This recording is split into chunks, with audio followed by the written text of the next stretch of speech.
कई लोग मुझसे कहते हैं महाराज जी आपने कितने के लिए, तो मुझे इतना क्रोध आता है उसकी बात पर। मैंने कि तुम कैसे कह सकते हो, मैं तुम्हारी गोद में बालक है, तुमने कितने का लिया ये? बोले हमने लिया थोड़ी, हमारे यहाँ जन्म हुआ है इस बालक का। मैंने कहा आप बालक को मान सकते हो कि आपने उसको जन्म, ठाकुर जी खरीदे जाते हैं कोई?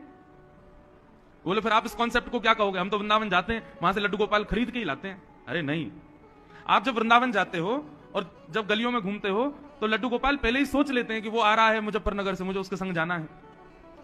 जैसे ही आप उस दुकान के सामने से गए तो ठाकुर जी आपके चित्त में विराजमान हो जाते हैं। बोले अरे मैं यहां हूं, यहां से लेके जाओ मुझको, मैं तुम्हारे घर जाना है।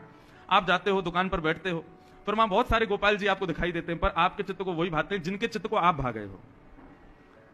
तो फिर आप कहोगे तो फिर पैसा क्यों दिया हमने दुकानदार को? पैसा इसलिए दिया, बोले हमारे चित्त आपके पास इतने दिन विराजे रहे, इसकी न्यौछावर रख लीजिए। ये तो हमारे ठाकुर जी जिस दिन इनका निर्माण हुआ ये उसी दिन हमारे थे, पर इतने दिनों तक ये आपके यहां विराजे रहे हैं, इसकी भैया न्यौछावर आप रखो और इनको हमको दो। मीराबाई का पद बहुत सुंदर है।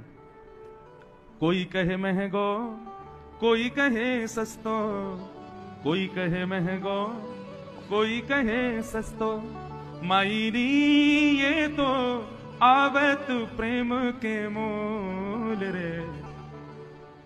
आगे से कोई पूछे आपके घर के ठाकुर जी कितने के लिए, तो ये पंक्ति सुना देना, ये तो आवत प्रेम के मोल रे।